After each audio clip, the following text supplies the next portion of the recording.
जी sir, Swiggy को आप कैसे देखते हैं? क्योंकि इन्होंने 10,000 का अपना क्यूआईपी कंप्लीट कर लिया है और रिस्पॉन्स अच्छा मिला है। 21 म्यूचुअल फंड ने, 8 घरेलू इंश्योरेंस कंपनीज ने पैसे लगाए हैं, 50 ग्लोबल इन्वेस्टर्स ने क्यूआईपी में पार्टिसिपेट किया है। यानी कि ये सारे के सारे जो निवेशक हैं ग्रोथ को लेकर तो बुलिश हैं ही, और इसके चलते ये फंड रेज जो है सक्सेसफुल रहा है। लेकिन जो निवेशक हैं स्विगी के, हमने देखा था कि लगभग जिस भाव पर अभी शेयर है इसी भाव पर लिस्ट भी हुआ था। लास्ट ईयर की बात है, और मतलब 300 रुपये तक गया, फिर वहां से रिकवर करके फिर से इस भाव पर लौट के आया है। क्या आपको लगता है कि फ्यूचर ब्राइट है? और इस क्यूआईपी को आप किस तरह से देख रहे हैं? देखिए, स्विगी का 10,000 करोड़ का हुआ है, 375 पर शेयर पे हुआ है, 4% डिस्काउंट है करंट मार्केट प्राइस से। 10,000 करोड़ रेज करने के बाद स्विगी के पास अब लगभग 17,000 करोड़ का कैश पड़ा है अपने बुक्स में।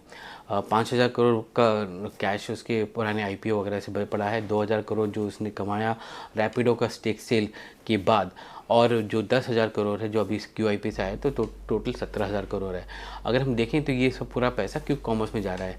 अभी हम 3 प्लेयर्स हैं जो इमर्ज हो रहे हैं। एक तो है जेप्टो जिसके पास 7,000 करोड़ का कैश पड़ा है, एक है एटर्नल जिसके पास 18,000 करोड़ का कैश पड़ा है, और तीसरा जो है स्विगी जिसके पास 17,000 करोड़ का कैश पड़ा है।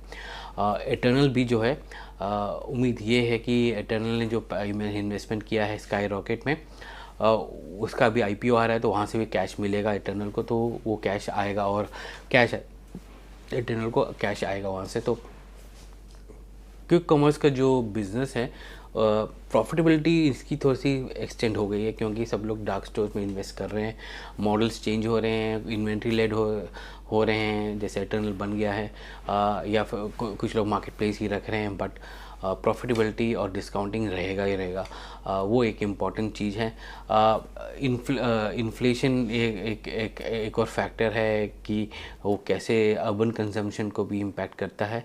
बट ओवरऑल अगर हम देखें तो ये कैश पोजीशन होना अच्छा है, बट इसके नंबर्स जब आएंगे, Q3 Q4 के नंबर्स जब आएंगे, तो आप उसमें एक चीज़ देखिएगा कि अदर इनकम कैसा इसका करता है, क्योंकि ऑपरेटिंग मैट्रिक्स में ये प्रॉफिट तो शायद ना बनाए, पर अदर इनकम के चलते प्रॉफिट आफ्टर टैक्स पॉजिटिव शायद दिखाएगा।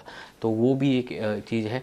इटर्नल ये इसको कैश मैनेजमेंट जिसको कहते हैं, या ट्रेजरी मैनेजमेंट जिसको कहते हैं, वो अच्छा करवा रहा है, तो उसका अदर इनकम उसको कुशन करता है उसके प्रॉफिट आफ्टर टैक्स को। स्विगी भी ऐसी उम्मीद है कि वो करेगा। तो वो भी एक चीज़ है देखने लायक।